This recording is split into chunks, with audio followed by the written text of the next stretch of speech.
सच्चाई से अगर कोई पूछे हमसे कि बीजेपी आरएसएस किस चीज से डरती है, मेरा जवाब होगा बीजेपी आरएसएस सच्चाई से डरती है।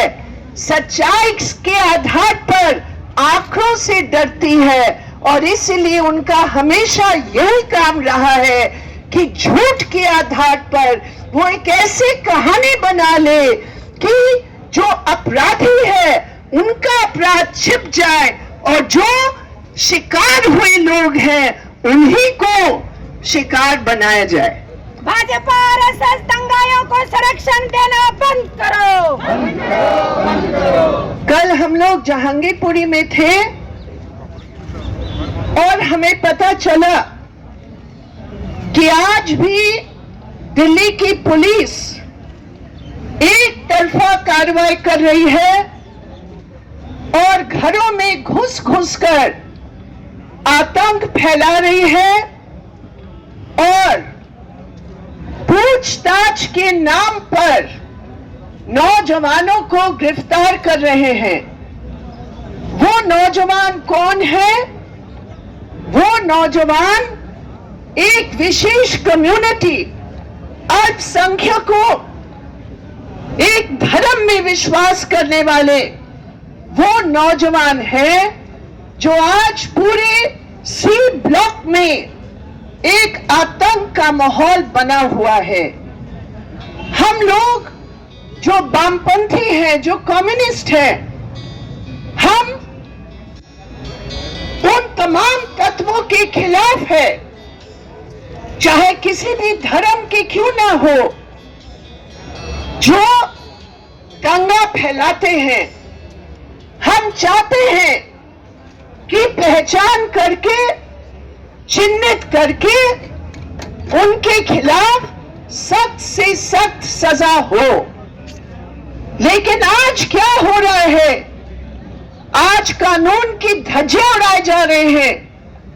आज इस देश के एक नागरिक के अधिकारों पर जबरदस्त हमला हो रहा है और इसीलिए हम ये मानते हैं कि बीजेपी आरएसएस के लिए ये बुलडोजर केवल मशीन नहीं है, ये बुलडोजर उनकी संकीर्ण विचारधारा हिंदुत्व के नाम, ये बुलडोजर उनकी खतरनाक राजनीतिक कार्यनीति के नाम, ये बुलडोजर चलाया जा रहा है संविधान के खिलाफ, जनवाद के खिलाफ, नागरिक अधिकारों के खिलाफ। और इसीलिए जहांगीरपुरी उसका सबसे जिंदा मिसाल है। पहले खरगोन में हुआ, यूपी में हुआ, हम सब जानते हैं।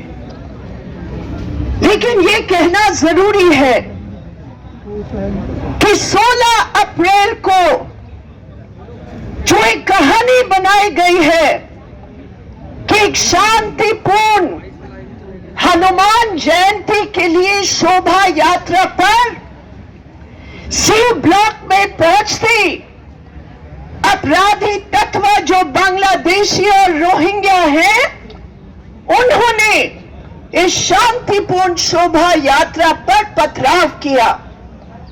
ये कहानी पुलिस ने कहा, ये कहानी बीजेपी के दिल्ली प्रेसिडेंट आदेश गुप्ता ने कहा और सबसे खेद की बात है कि आप पार्टी जो यहां दिल्ली सरकार चलाती है, जिसका एमएलए जहांगीरपुरी में चुना हुआ एमएलए है, जो सी ब्लॉक के वोट की समर्थन से अन्य वोटों के साथ जो एमएलए बना है, आज वो पार्टी के मुख्यमंत्री दिल्ली में वो भी कहता है कि हाँ, पत्थर चलाने वालों पर सजा होनी चाहिए।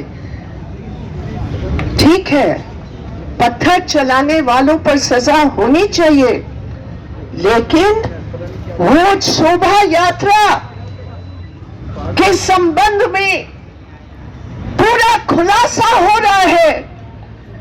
हम लोग जब जाते हैं जहांगीरपुरी, जब तमाम कम्युनिटी के लोगों से बात करते, चाहे मुसलमान हो, हिंदू हो, सिख हो, पता चलता है कि 2 यात्राओं की पुलिस की इजाजत से शांतिपूर्ण तरीके से जहांगीरपुरी में अपने ब्लॉकों में घूमकर डिस्पर्स हो गए लगभग 3 साढ़े 3 बजे।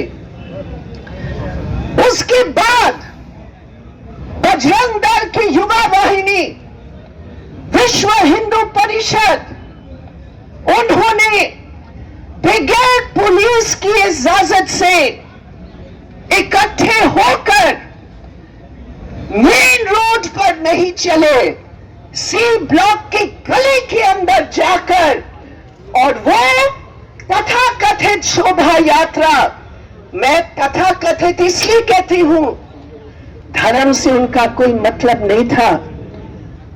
हनुमान जयंती को मनाने का धार्मिक भावना से उनका कोई मतलब नहीं था। उन नौजवानों के हाथ में नंगे तलवार थे, उन नौजवानों के हाथ में बड़े बड़े लाठी थे, उन जवानों के साथ एक ऐसे डीजे था, और उसके आधार पर बहुत खतरनाक शांति तोड़ने वाले सांप्रदायिक नारे लगा रहे थे। और ठीक उस समय जब रोजा समाप्ति का समय है, जब लोग मस्जिद में जाएंगे प्रार्थना नमाज पढ़ने के लिए, उस समय ये गैर कानूनी हथियार बंद जुलूस मस्जिद पर पहुंचकर सड़क को ब्लॉक करके उकसाने वाले नारे, यहां मैं आपके इस मन से उन नारों का उच्चारण नहीं करना चाहती हूं, लेकिन जय श्री राम के साथ जो गंदे उकसाने वाले नारे मुसलमानों को टारगेट करके दिया गया, और जब बोला गया आप एक तरफ हो जाइए, वो नहीं हुए, और उसके बाद दोनों तरफ से जो कुछ हुआ आपके सामने है।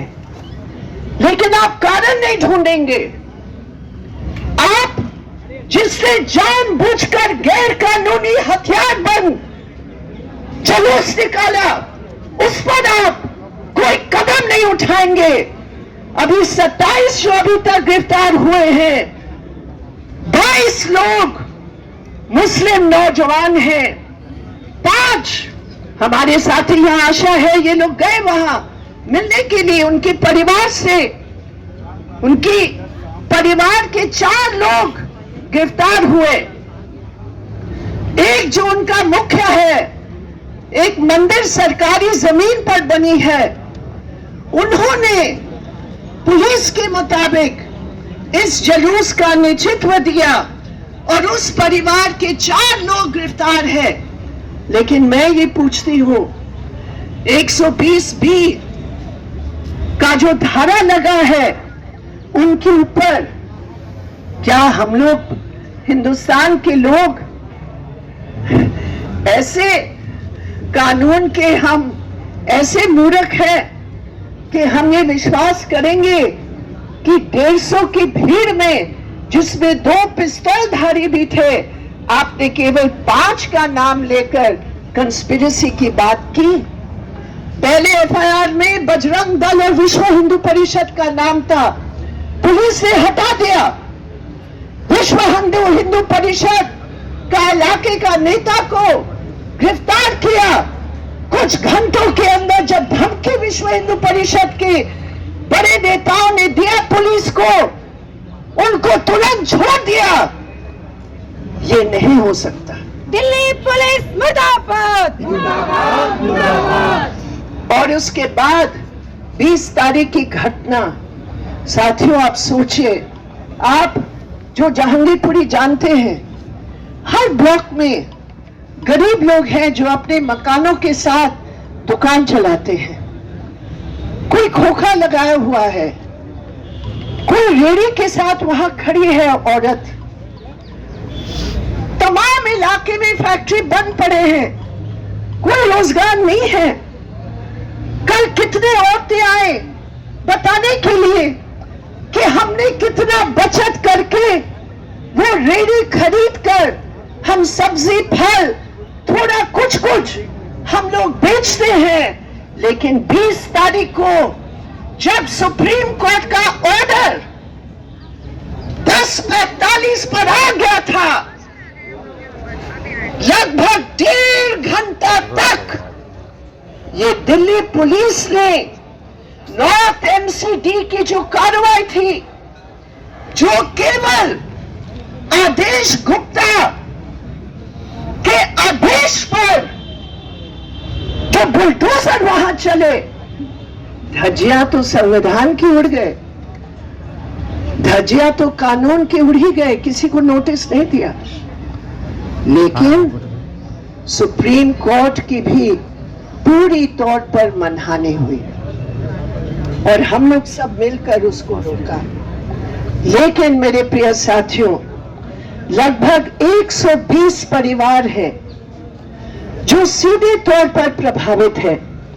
उनमें से अधिकतर महिलाएं हैं जो घर को चलाते हैं, और इसके साथ साथ उस पूरे सी ब्लॉक में जीविका पर एक रोकथाम है, क्योंकि बैरिकेडिंग के बाद लोग डर रहे हैं कि हम अगर बाहर निकलेंगे तो एक बार फिर पता नहीं हमें क्या मुकाबला करना पड़ेगा। लोगों से नहीं, जनता से नहीं, सबसे जो हमारे लिए प्रेरणा देने वाली बात है कि कुछ ये गुंडे तबके जो संघ परिवार के लोग हैं, उनको छोड़कर आम जहांगीरपुरी के निवासी सद्भाव चाहते हैं। मेरे प्रिय साथियों, उन्होंने कहा हम लोग हमेशा एक साथ रहे हैं। जो एक दुकानदार का लूट हुआ, हरियाणा का है,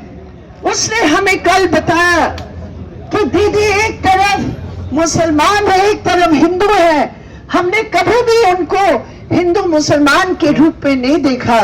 ये मेरे ग्राहक है और हमेशा एक होकर, चाहे हम कोई भी हो, हम लोग सब गरीब हैं, मेहनत करके हम अपनी दुकान को चला रहे हैं। ये क्या हुआ, ये क्यों हुआ? तो साथियों, जहांगीरपुरी की जनता एक है और यही बात है संघ परिवार की साजिश। एकता को कैसे तोड़ा जाए। नॉर्थ ईस्ट में वही हुआ 2020 में। यहां नॉर्थ ईस्ट दिल्ली के हमारे साथी यहां आए हुए हैं, अभी भी उनका घाव भरा नहीं है, क्योंकि जब इस प्रकार की हिंसा होती है तो मानसिक रूप पर, जीविका के रूप पर और जिंदगी बिताने के आधार पर हमेशा एक खौफ बना रहता है। इसलिए मेरे प्रिय साथियों, वाम दलों का ये धरना एक उम्मीद पैदा करती है कि राजनीति के अंदर ऐसे वाम दलों की यहां मौजूदगी, विचार की मौजूदगी, झंडा की मौजूदगी, अन्याय के खिलाफ लड़ाई की मौजूदगी, यही जो है इस दिल्ली की जनता को आशा देगी, इस दिल्ली की जनता को उम्मीद देगी कि हाँ, हिंदुस्तान के नागरिक के रूप में पूरे अधिकार हमारे हैं और उसी के आधार पर हम यहाँ शांतिपूर्ण तरीके से हम रहेंगे। ये गरीब विरोधी, ये संविधान विरोधी, ये बीजेपी, ये आरएसएस, इसके खिलाफ एक होकर हम लोग सब कहीं भी हो, एनईपी का बुलडोजर हो कैंपसेस में, लेबर कोड का बुलडोजर हो फैक्ट्रियों में, हिंदुत्व की संस्कृति का बुलडोजर हो महिलाओं की अपने आजादी के अधिकारों के खिलाफ, गरीबों के ऊपर जो बुलडोजर है, हम लोग मेरे प्रिय साथियों एक होकर विचारधारा पर कभी कोई कॉम्प्रोमाइज नहीं, क्योंकि यही वाम दलों का विचारधारा है जो हमें सही रास्ता दिखाएगा और जनता को, देश को बचाने के लिए हमें शक्ति देगी। इनकलाब जिंदाबाद, हमारी एकता जिंदाबाद और एकता को तोड़ने वालों का नाश हो। अगर आपने अभी तक हमारा चैनल सब्सक्राइब नहीं किया है तो सब्सक्राइब करें और घंटी का बटन बिल्कुल भी दबाना ना भूलें ताकि सभी लेटेस्ट खबरें पहुंच सकें आप पे सबसे पहले।